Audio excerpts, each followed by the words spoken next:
Hi, I'm Megan Finnerty with USA Today Network, and I'm the founder and director of the Storytellers Project. And I am so appreciative you're here to join us on this Thursday evening.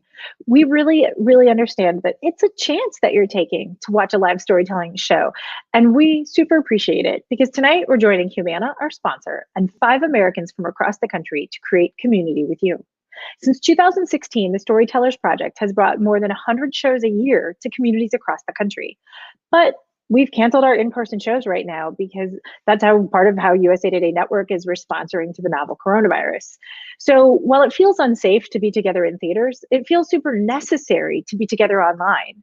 So we've handpicked some of our very best stories from more than 1,000 of those told over the last few years.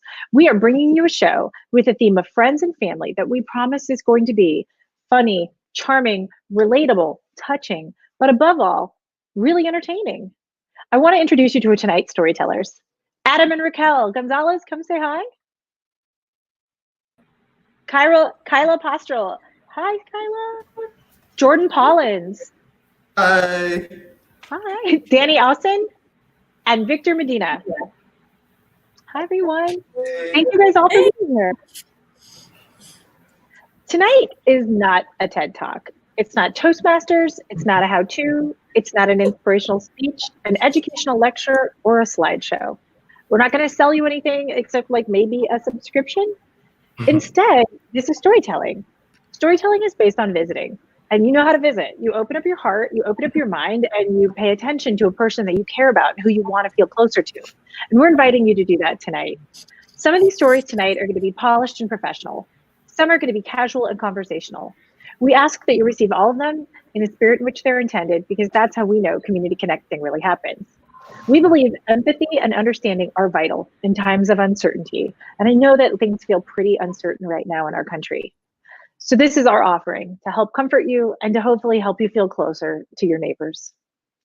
I'd like to bring up our first tellers. Adam and Raquel Gonzales are here to share a story about love. What if I told you that you were going to have an unforgettable love story, that it would be published around the world, that you would be invited to speak about it on live TV and travel across the US to share it?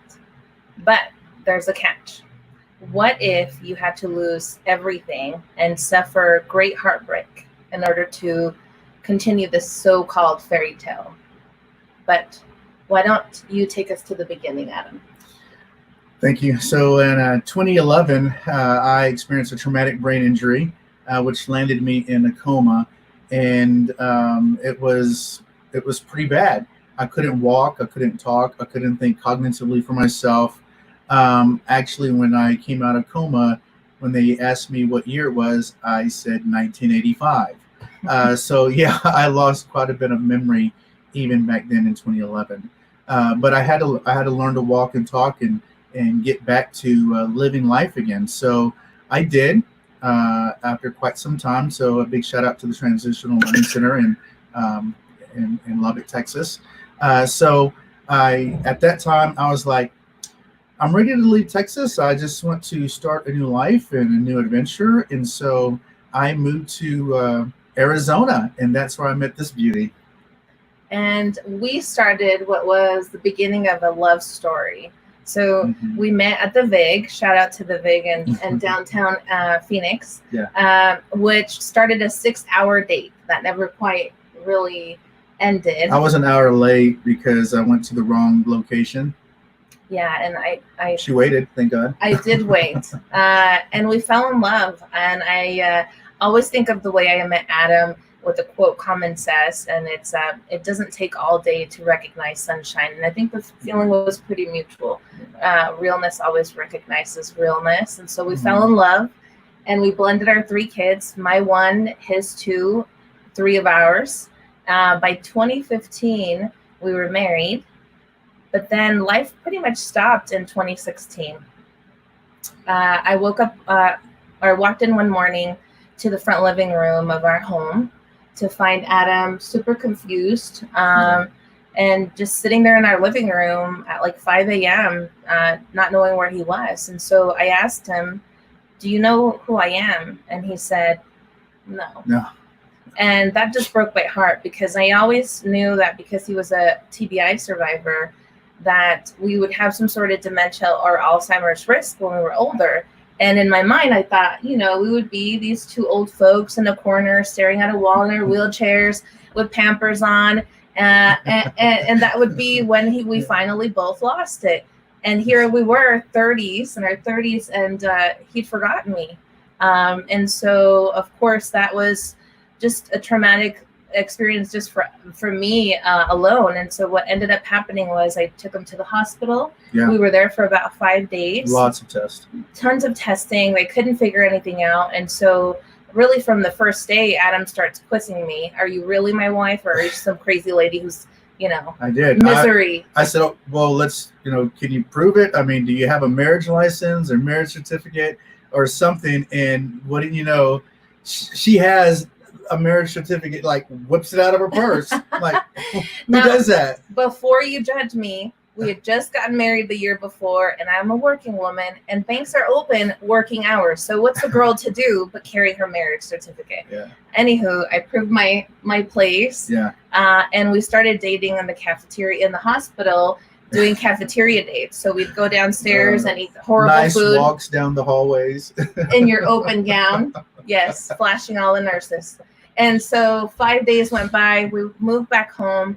And when we moved back home, our community really surrounded us. I know this show is all about community, but people who were not our family really surrounded us. Embraced us. We had, families bringing us food so that we could focus on Adam's health. And we were constantly in hospitals and doctor's visits, just trying to find out what this mystery situation was. And then these amazing women and mothers would take and bring my kids back and forth to school. And I really saw this amazing love through these women and families. And then, of course, we continued living our life together, but life got hard. We're living as two strangers. I loved him. He didn't love me. In case you guys forgot, he didn't remember me. So, of course, he didn't love me. It's challenging when you have a traumatic brain injury. I wake up, and then all of a sudden you're married. You have a stepchild, and you're living in a different state that you didn't know that you moved to. So it was very scary. And I had to believe that what was true because the evidence was all around me. But yet there was no emotional connection with Raquel. So every day was hard. It was extremely hard because just think of like if I was to go to the kitchen and grab something to drink, I should know what my partner wants to drink, whether it's milk, water, Coke, wine, whatever, and I didn't know the simple things, and it was really tough. And so it was challenging, and I came to the point I was like, listen, this is hard, and it's not fair for anyone to go through this or to endure all this. You're a beautiful woman. You're at the top of your career. I can go back to Texas. Let's just call it quits, and let's just go our separate ways, basically ask for a divorce, because it was really hard. It was really hard. And what did you say? Well, typical Raquel, I didn't take the first answer, and I was stubborn, and I dug my heels in. But I got to say, that was hard. Being, rejection is difficult. And I just remembered the vows that I made when we were married, and I told him that I would marry him in sickness and in health. And that's the only thing I kept hearing in the back of my mind as he was asking me for a divorce was, he's not well. So how am I supposed to leave him when he's not well? And so I declined. I told him that this is not how we move forward. I promised you that I would be with you in sickness and in health. And I'm going to fight for our marriage, and let's just give this a try. And so he reluctantly stuck with it. And I also prayed. I'm a woman of faith. And so I asked my girlfriends to join me. And to this day, they always say, don't piss Raquel off because she's going to pray and you don't know what's going to happen anymore. We've been through everything at this point, because fast forward, November of that same year, Adam wakes up next to me. And so I woke up in November, 16 or so? 2016, thinking it was like November 2014. And I was apologizing for a family member's behavior. We had a family Thanksgiving event. And she was like, Adam, do you know who I am? And I'm like, yeah, well, how could I ever forget who you are? The audacity, right? Like, he really told me what I could never forget you. And then went on explaining, apologizing for the family member that, offended folks. But anyhow, that was just, I woke up and I actually remember dating Raquel and wanting to marry her. And she's like, oh, we got married. We live here in Arizona, and I've got to get to work. I'll explain everything later. You got to take the girls to school. I'm like, what? So my 9-year-old's like 14. Our middle child is a teenager, and so I like put the address in GPS and let me take them to school. And so it was really confusing. And you have kids like here now up here. So he woke up like Captain America, is what we always say in our family. Woke up, lost a ton of time, now had to catch up for time. I left him home alone with the kids. They figured it out. Time went on. We moved on after that. Since then, we've had our kids grow older. We've gotten older, and we're now in a different phase of our life. I'm happy that he remembers falling in love with me. It's hard to carry on a relationship with. But I don't remember. I don't remember proposing to you. I don't remember proposing to you or a wedding day. No. I don't have those memories. But we do have new memories that we've created, and I'm thankful for that. I've been asked, man, Adam, would you go through all? Could you go through all that again? Absolutely, in a heartbeat. I would absolutely go through all of that again. If it was just to receive unconditional love and grace for just one day, to lose it all again, I would gladly do it for this woman. And now we're empty nesters, and we are excited about the new adventure that we don't know what we're going to do or what's to expect, but whatever it is, we're going to do it together. Yeah, no kids. So guys, thank you so much for letting us tell our story. Thank you. Guys, thank you so much for your story. Oh my gosh, Adam, I so appreciate your gratitude, and Raquel and Adam, both of you. I can't thank you enough for modeling so much love and faith. Just an incredibly heartening story to hear. Thank you. Thank you, you guys. Oh man. Well, we are really grateful to them. Adam and Raquel told their story in Phoenix a couple of years ago. As a Valentine's Day event, and there was not a dry eye in the house. So I want you to know I'm old and holding it together right now because I have heard it before. But thank you so much for sharing your story, you guys. I'd now like to thank our sponsor, Humana. You guys know that normally Humana is sponsoring our shows in real life, and they have stuck with us virtually. And we're really thankful to that because they believe that sharing stories makes for healthier people and healthier communities, which I could not agree with more. We feel like they feel, and we feel like you really need these connections to each other and to our health right now more than ever. And so as our coronavirus situation continues to change across the country, Humana is committed to the health and safety and well-being of the people in the communities it serves. If you're personally curious about the jillions of ways Humana is trying to show up for America right now, you can visit humana.com. And they're doing really interesting things, like they're having a virtual community center to like help you learn things and take classes and do cool stuff while you're stuck at home. They also have counseling and ideas around mental health and well-being while we feel isolated. So we appreciate Humana showing up for the Storytellers Project, but we also appreciate them showing up for Americans right now. Now I'm excited to introduce our next storyteller, Kyla Postrel. Kyla's joining us from Des Moines, where she told her story first on their stages, and now she's here to share her story with you. Thanks, Kyla. Take it away. Hi, I'm actually from Salem, Oregon, guys, but yeah, I'm just going to dive right into the story. People have asked me before, how much did you cost?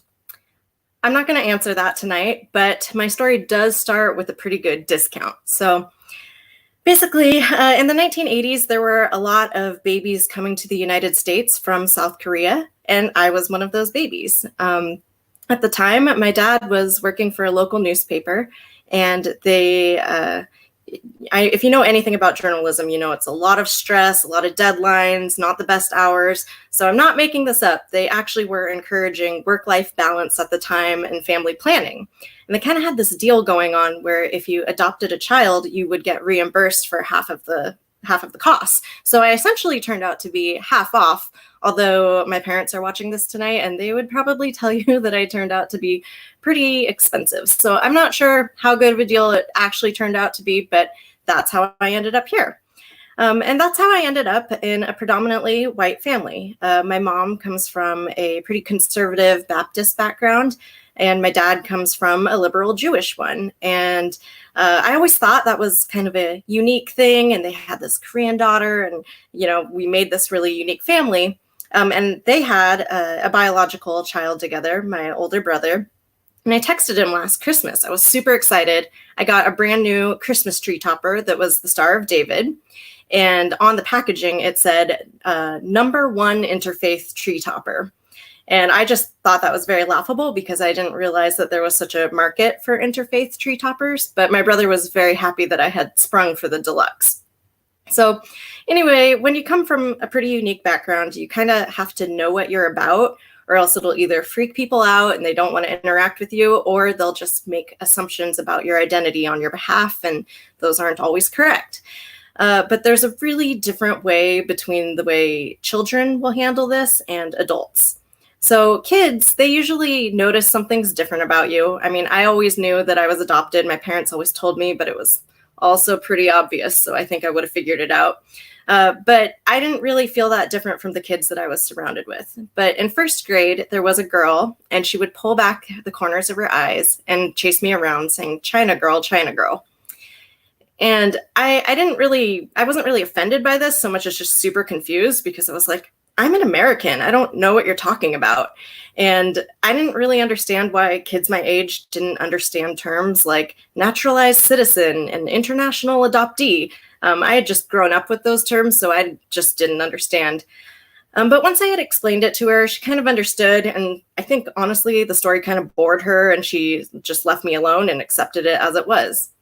Adults, on the other hand, sometimes make it even more awkward. They really backpedal a lot to kind of cover up any ignorance that would come out of their comments, and they try to smooth over the conversation until they're comfortable with something they may have said that might have been offensive.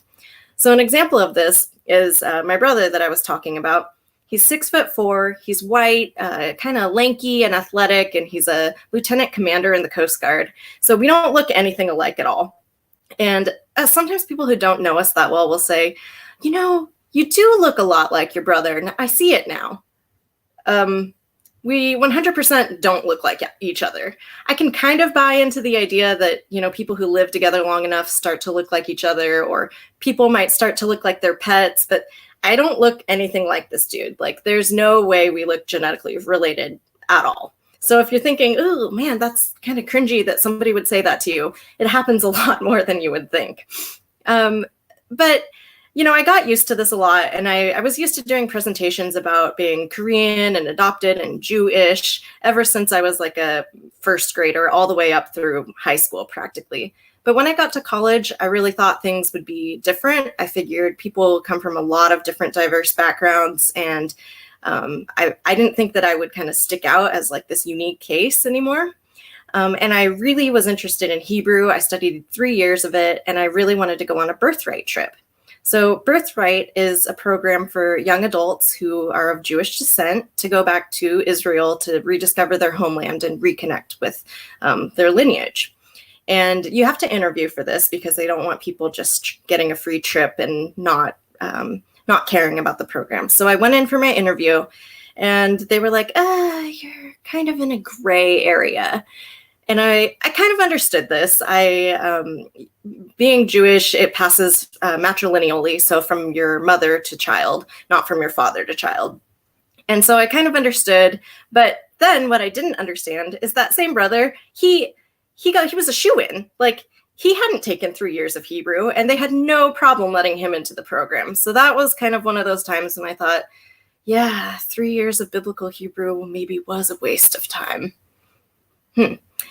But anyway, I did get a lot of questions growing up, and even as an adult, questions like, don't you want to meet your real parents? And when I was little, I loved just throwing that back in little kids' faces and being like, I do know my real parents. My mom's Joyce, my dad's Dan, duh.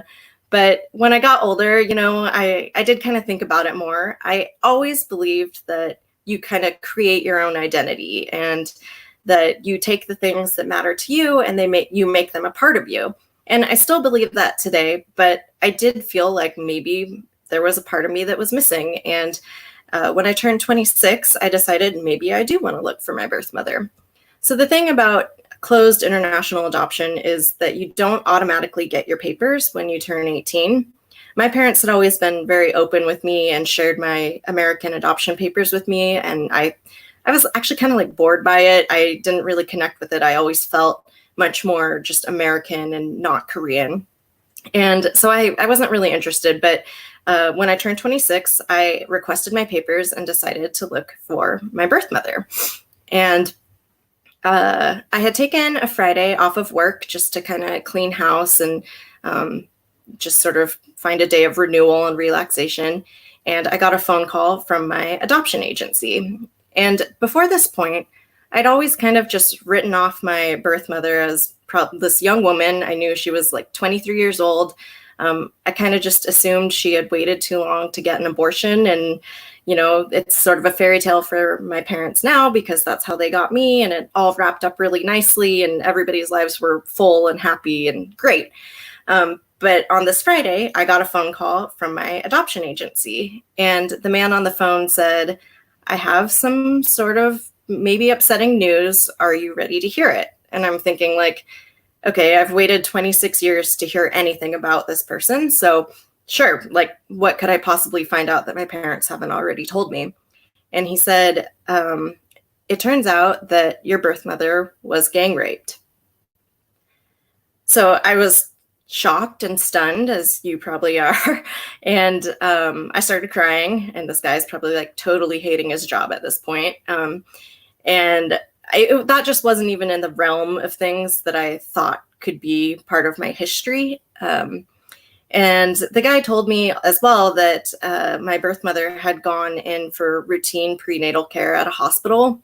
And I felt a lot of guilt. I felt really surprised. And suddenly this woman who I had absolutely no connection with, I suddenly felt like her pain and her sacrifice. And she felt like so much a part of me at that point. And so I was crying, but the part that really got me the worst, I think, was he said, oh, yeah, there's one more detail in here. She was 160 centimeters tall. And then I just lost it. That's pretty much exactly the same height that I am.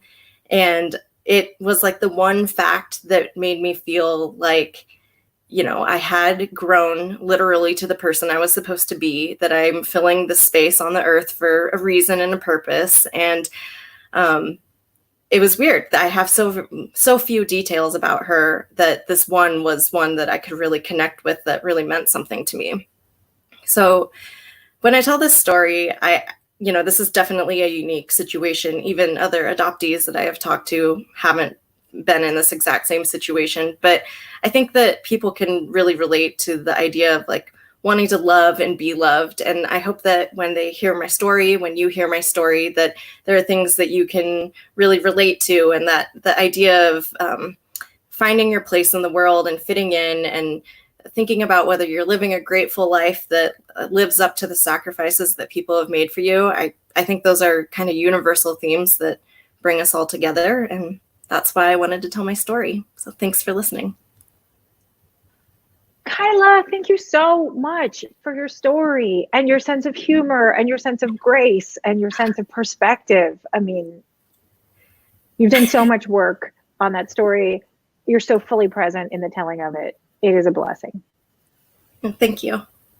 Thank you. Also, Jew-ish is a great line, and I really appreciate that. And I saw it in the comments, and we got a lot of feedback on that. So thank you for that. But truly, thank you so much for telling your story and joining us tonight. Awesome.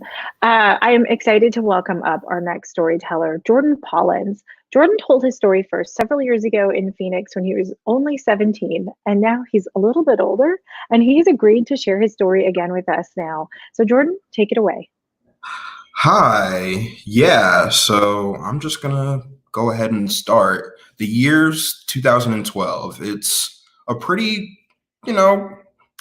important year. There are a lot of things happening. Mitt Romney is happening. Coney 2012 happened. But the thing that was paramount in my mind was the Avengers. That was the thing that I needed to go see. When I saw the Super Bowl ad for the trailer of the movie, I had like a nerdgasm, essentially. Being 13 and being able to see characters that I read in my comic books and my video games and see it in real life, like full production, $100 million, that was amazing. So as it's coming up, I'm, being an aficionado, I'm trying to find more routes to try to see this premiere. I'm trying to figure out if I can go to a marathon. I'm trying to figure out if I want to do a marathon at my house. And it comes up that there is a 5 or maybe 6 movie marathon. There's a 5 or 6 movie marathon of all the movies preceding the Avengers, and I have to go see it. I, tell my mom I'm 13, so I'm in 8th grade, about to go into 9th grade. And I tell my mom, like, hey, like, this is like vital. Like, I will die if I cannot go to this marathon and go to this premiere. And I had just recently gotten a really good friend and one of my good friends, and I wanted to take him because that just felt like it was more natural, like it was the right thing to do. And like I would really enjoy going with my friend. Eventually my mom, she abided. She said, Jordan, you know what? It's cool. You can go to the movie premiere. You can do the marathon. You can do everything. You have to go to school tomorrow, but you have to take your older brother. And at that point, I just almost wanted to decide that I don't want to go. Earlier in that year, and it may have been a year prior to this, my older brother was diagnosed with paranoid schizophrenia. And him having that diagnosis, me knowing that's what it was, I just had this natural apprehension, like being 13 and consuming so much media and TV. Like when you hear schizophrenic, you think of like crazed, deranged Batman villains. It's not something where we have a lot of empathy or a lot of understanding towards this really, really hurtful mental disorder. So me being immature and young, I'm like, no, mommy, I don't want to take him. I don't want to take him. And obviously she's a mom. She got her way. She convinced me that I had to take my brother. And I did end up taking my brother. And it was something where the day of, I was still nervous. I was wondering if he's going to start talking to somebody in a chair that's not there, if he's going to start yelling obscenities, if he's going to scream at an inappropriate moment in a movie. And all these things are going through my head, and I'm trying not to let it damper my mood on what should be a beautiful thing, what should be an awesome thing that I am really excited for. So, the movie marathon is happening, and me and my brother are doing good. We're really enjoying the movies. They play Iron Man 1, Iron Man 2, Thor, Captain America, and all these super cool superhero movies. And they ask you like trivia questions in between. They gave you like a free popcorn bag. And it just went a lot better than what I had thought it was going to be. Like my imagined state of what John might do, it was different than what he actually did. So it's the last movie. It's the last movie before the Avengers, and we're coming up, and we start to hear a lot more commotion outside of the theater because people are lined up everywhere. It looked like it was Black Friday, and just seeing all those people of different races, creeds, sizes, just cosplaying and loving these characters and what was built on the screen and what took like so many movies to make. It really like that. It really was heartwarming. It really just did feel like I had a place where I had a community and I had people that, I got. And I go back in, the Avengers starts, and it's an incredible movie. Like, it's just an awesome movie. It's an awesome superhero movie. And I remember a moment in it. It's where the heroes split off. Loki essentially fractures the Avengers, and he gets them to have spats, and some of them are insecure and not knowing if they can rise to the challenge, if they can be the heroes they need to be. And it's a Hollywood movie. The predictable thing happens. They get back together and they beat the bad guy. But as I was in that theater, I thought about my hero. My hero when I was younger, it wasn't really Spider-Man or Batman. It was my brother.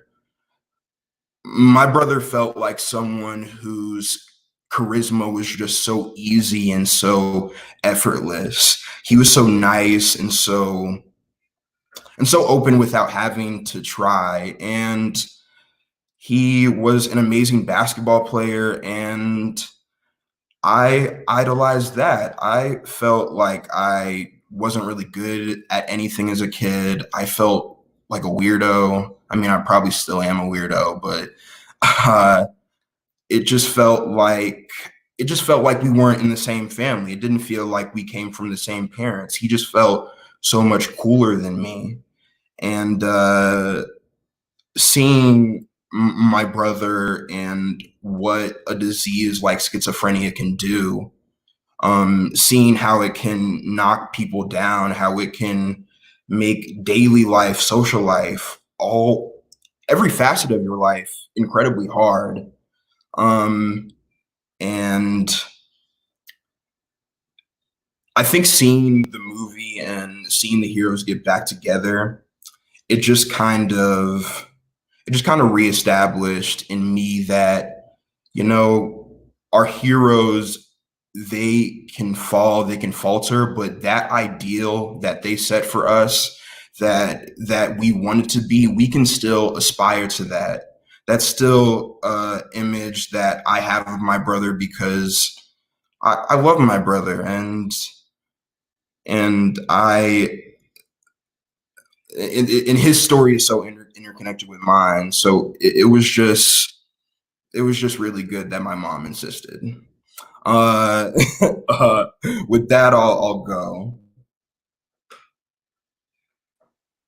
Jordan, that is such a sweet ending to the story. I really appreciate it. Also, I'm sure your mom appreciates it. Absolutely. Right?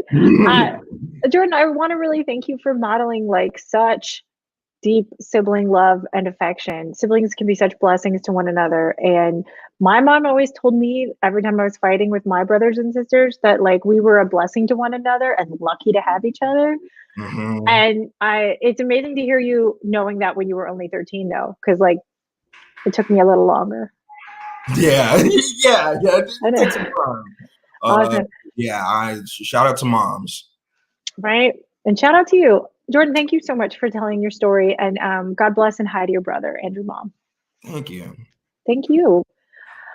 We would like to take a second to thank our colleagues across America who helped develop these stories first. We are incredibly thankful to our colleagues at the Des Moines Register in Iowa, to the Salem Statesman Journal in Salem, sorry again about that, Kyla, and to the Arizona Republic in Phoenix for all their work coaching these storytellers originally. We also appreciate the hours of work that each teller has volunteered to put in to bring you these stories tonight. If they seem polished and pretty smooth, it's because they practiced. They worked hard for you. Which brings us to our fourth storyteller. Dani Ausen is here to share a story about, well, nerds and gaming, but a little bit different from Jordan's. Take it away, Dani. In this reality, I have brown hair. I am a medium height, which you cannot tell on YouTube, but you can see that my makeup is on point. But on another plane, my skin would be more red than olive, like a blush all over my body. My dark hair and green eyes would be similar, but horns would curl back from my forehead like a goat. And this outfit would not be appropriate. I would be wearing leather armor, custom fitted to accommodate my semi-prehensile tail. Now, in what reality do I look like that? In the world of Dungeons and Dragons. So, based on that opener, you might think that I was kind of a weird kid, but other than my carefully concealed love of comic books and sci-fi novels, I was typical. I grew up in Des Moines, Iowa as 1/4 of a loving family. I was a great student, a standout in my art classes, and a good Catholic girl who went to church every Sunday. On the weekend, though, I would rush home early from nights with friends, and I would beg for the family PC where I would log on to role-playing websites. It was not that kind of role-playing. It wasn't Dungeons and Dragons either, though. I would create superhero personas, and I would participate in complex hours-long games with people whom I would never meet, but whom I would consider some of my closest friends. See, in those stories, I got to be somebody stronger, somebody braver, somebody with special abilities and challenges, and for a creative teenager, that was really addictive. High school went on, though, and my priorities shifted. I ended up leaving roleplay behind for the real world. I went to college, I got a degree, and I found a sci-fi loving guy to start a life with. One day, I was sitting in the house that I shared with my then fiance, Ken, when he suggested that maybe we should start a Dungeons and Dragons game with our friends. Would you want to play? He asked me. Hell no, was my response. I just remember all the hours and the obsession, and as an adult, I did not think that I had time for that anymore. About once a week, though, our friends would come by and I would overhear them creating their druids and warlocks and taking them out into the forest to kill some goblins, and damn it, it just sounded like too much fun. So that is when I became Yara Yegaroff. Now, you are thinking to yourself, this woman is going to talk a lot about rolling dice, but for the purposes of this story, I am going to stay out of the finer points of Dungeons & Dragons, and you are very welcome. Here's one thing you need to know, though. This game is all about the characters. Like Yara, for instance. Yara was half human and half devil and all attitude, but you would be attitude all the time, too, if everyone called you evil. Yara was a rogue and an assassin, which meant that she was very quiet, very deadly, and an absolute pill to everybody at all times. The party was amazing. We were a bunch of 20 and 30-something creatives. We'd get together on the weekend, open up some beers, and get to work. There was one standout, though. Kat is a non-binary person who at the time used she, her pronouns, but now goes by they, them pronouns. And Kat dove into Dungeons & Dragons the way that Kat dives into life, which is to say, with absolutely no caution whatsoever. Kat's characters were constantly running headlong into battle and getting killed. They had already lost 2 by the time I joined the party. As the game continued, Ken, who was, and please stay with me after I use this term, our dungeon master, he had an amazing idea on how to flesh out our characters. He asked us to do little bits of writing each week. And so Yara started writing letters to a character I made up, a guy I called Malkin, and it became clear that Yara had a lot of baggage. So when Kat lost yet another character to battle, I suggested that maybe Kat should play Malkin and we could write our backstories together. Kat agreed, and I was so excited. I felt that same creative tug that I felt in high school, but this time I was going to be role-playing with one of my closest and most creative friends. So Kat became Malkin Faulkner, a mountain of a man, a barbarian with a flaming sword, and Yara's suddenly not-so-estranged boyfriend. And the letter writing continued, and it turned into vignettes, and then turned into vignettes. Here's another thing that you guys need to know about Dungeons & Dragons. Magical items. They appear in the game, and they have special properties, like a dagger that returns to you after you throw it, or a ring that lets you talk to animals. These always make the game more interesting. like one very memorable Saturday morning brunch session. We had barely dug into the game and our blueberry mojitos when a very innocuous-looking belt appeared on the scene. Now, most of us poked and prodded at this, but left it alone, very cautious. But remember, there was someone in our party who lacked caution. So Kat's new character, Malkin, ran right over to that belt, picked it up, and wrapped it around his waist. After the deed was done, Ken let us know that this was a belt of gender swap, and the burly male character that my character had fallen in love with was now a burly female. And you guys, I cried for 2 days. I could not figure out why I was so angry. This was not real. All that had happened was that my fake character's fake boyfriend was now a fake woman instead of a fake man. I was so angry, but Ken allowed Kat to reverse the effects of the belt, and things went back to normal. But I could tell that something was different. Years later, I can see that the game that I loved because it allowed me to escape reality was now smacking me in the face with a truth that I had buried. I had never considered myself anything other than a typical straight woman. I mean, all straight women are attracted to other women, right? Even when I was 15 and I was terrified of being a lesbian, I dismissed those questions. I didn't know any gay people. I had no role models. All I knew about being gay was that it was wrong and that I was going to be alone and unhappy. So I moved on. I dated men. I met the man who would become my husband. I loved him very much. These complicated new feelings were not part of my plan. All that time, I had thought that what I was feeling was the byproduct of an all-consuming creative project, the echoes of a love between two fictional characters that I had been pouring my heart into. In reality, though, the feelings that had actually brewed were between myself and my co-author. I confessed to my husband immediately. I was ready to forget that those feelings ever happened. Ken knew me really well, though, and we both knew that that was not going to work. When I think of my life at that point, I imagine myself walking down a path, not unlike the Forest Trails of a Dungeons & Dragons game. I was collecting all of the magical items that I needed to be happy. I had an amazing husband, I had a great job, and a beautiful home. I knew that if I just kept trucking, putting one foot in front of the other, that I was going to have it all. But I had to stop and listen. I never thought that Dungeons & Dragons could be a turning point for me, but once those questions had stirred up, I began to hear the tittering of the little birds of doubt. It was true.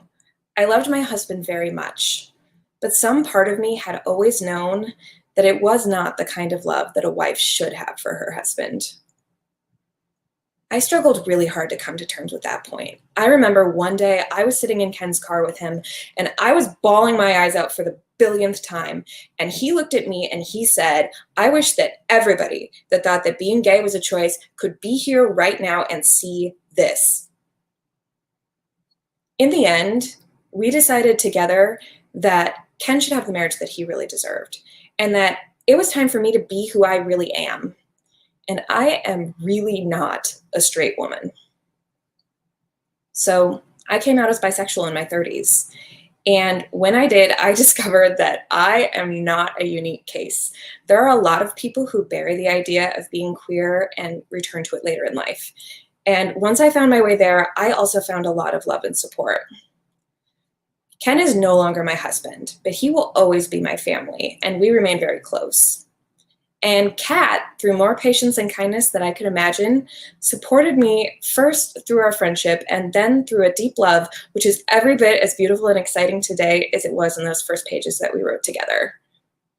My coming out had a second dimension, though. I am also someone who found the courage to start over again. It's like in Dungeons & Dragons. Players create very lifelike characters, and it feels sometimes real, but with time comes change. Maybe your paladin falls off a cliff, or your wizard defeats the big bad and lives out happily ever after. As a player and a creator, you have to know when it's time to rip up that character sheet and move on. Real life is the same way. once you're walking down that path of daily life, it can be hard to tell if the progress you're making is taking you where you want to go. I definitely do not have all of the answers, but I am somebody who found the courage to tear up the character sheet of my own life and start over again down another path. And in doing so, I found my authentic self in ways that I never thought were possible. So, in life and in Dungeons and Dragons, sometimes the best part is the thrill of starting over and finding a brand new adventure. So grab your swords and let's go fight some goblins. Thanks, guys.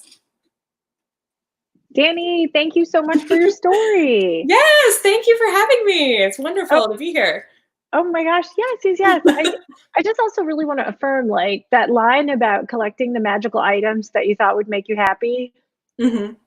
So universal, right? Mm-hmm. Absolutely.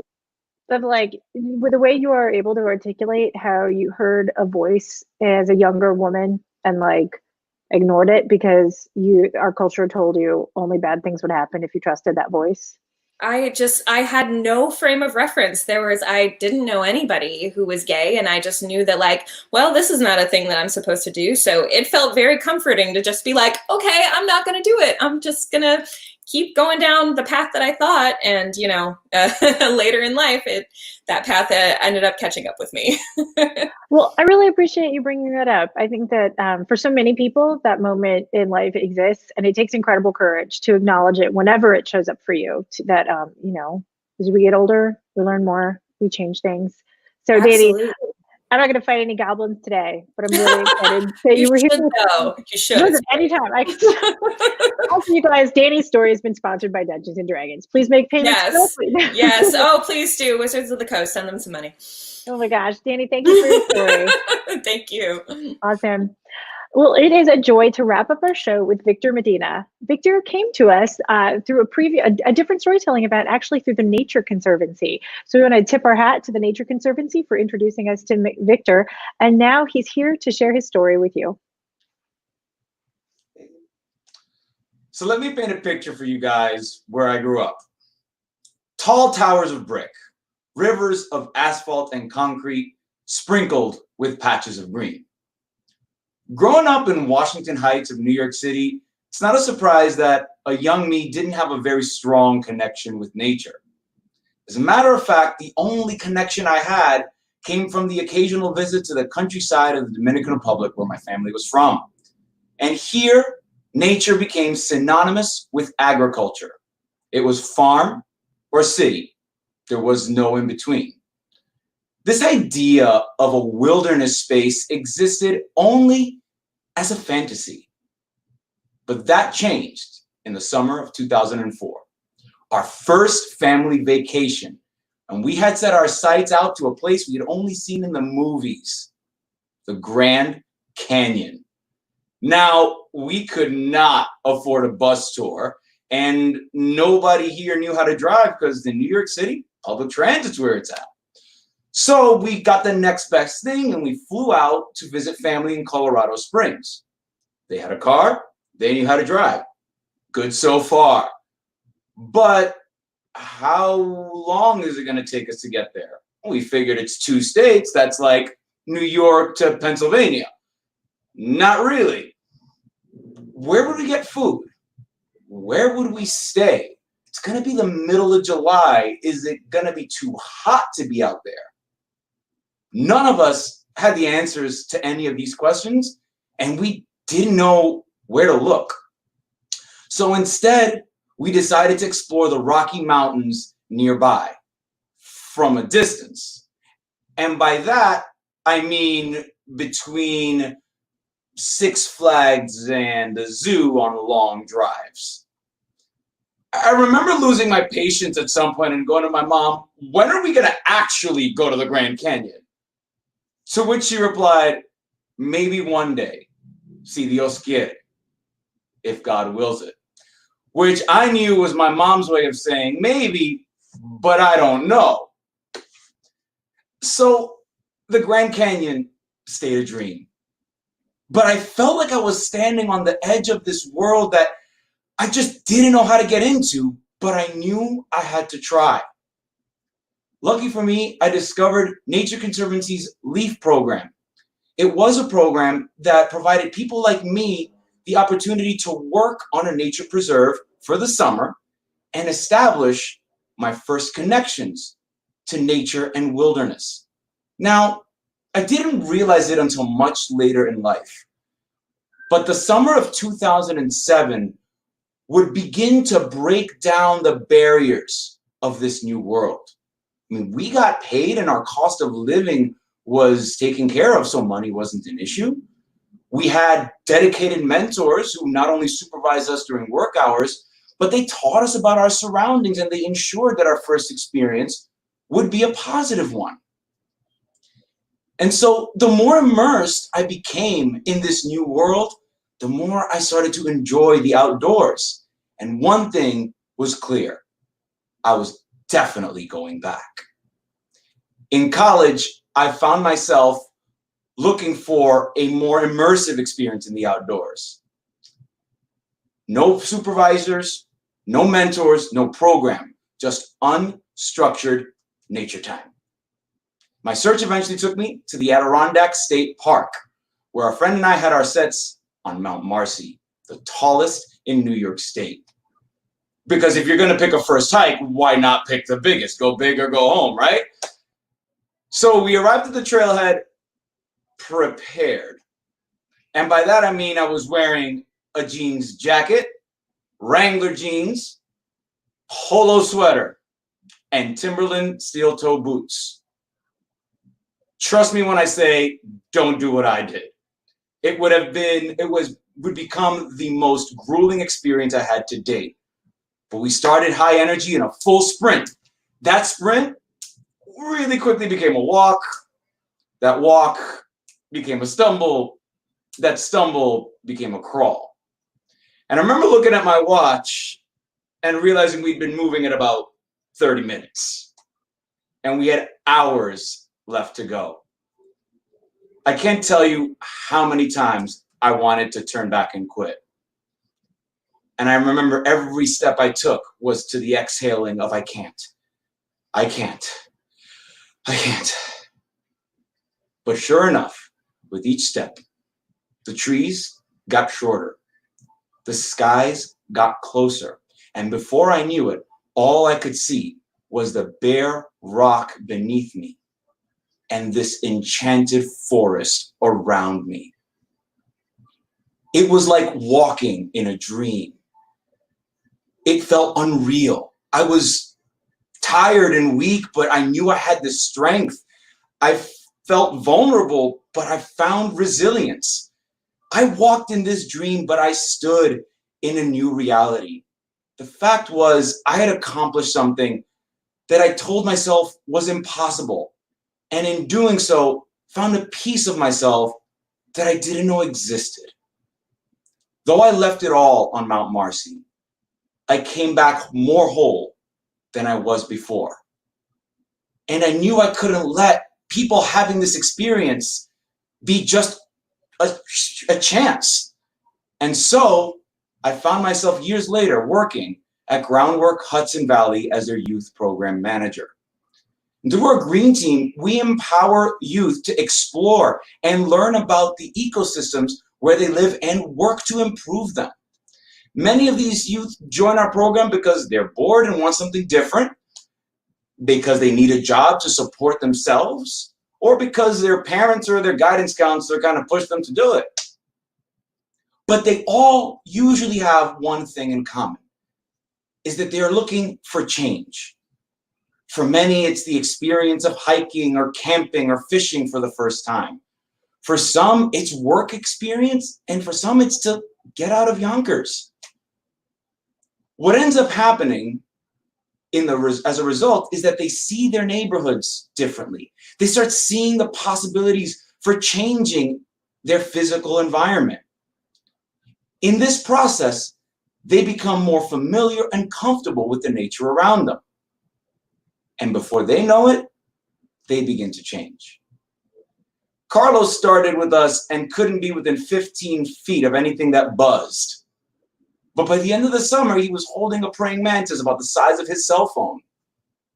Jalen, who could care less about the plants that he didn't eat, went on to give a presentation about a river habitat he helped restore by planting buttonbush, willows, and dogwood. And Brianna, the quiet young lady who couldn't speak in front of 5 team members, would take the stage in front of 280 at the largest fundraiser we had of the year. What I've learned over the years is that being in nature and being in such a space provides a space for us to grow out of who we think we are into a more truer, authentic version of ourselves. I get a daily reminder in my work that these things, these concepts, these feelings might be distant or even feel like fiction, but they are just within reach. This became very clear to me years after my trip to Colorado with the family, as I watched the sunset on the south rim of the Grand Canyon. I stood on the edge of this vast new world, except this time it was real. And though I could touch the rock and feel the breeze, it still felt like a fantasy. And as I looked over my shoulder and saw the smile on my mother's face, I realized that it was all because this was a dream come true. Thanks, guys, for listening. Oh, Victor, thank you so much for your story and for sharing your heart with us. Thank you. Oh my gosh. And thank you so much for your service. It is like such a joy to hear about a person who had like a transformational moment in nature and now is committed to sharing it with so many other people. Absolutely. It's what I do and what I will always do. Oh my gosh. Thank you, Victor. Thank you all for watching tonight's show. I want to bring up all of our storytellers so that you can thank them and say hi to them yourself. Yeah. Thank you so much, storytellers, for being with us tonight and sharing your hearts with so many people. And thank you to our audience for receiving these stories. We really appreciate the comments, so keep them coming and tune in, keep tuning in. We'll keep doing this every other Thursday through the end of the year. Have a great night, you guys. Thank you. Thank you. Bye.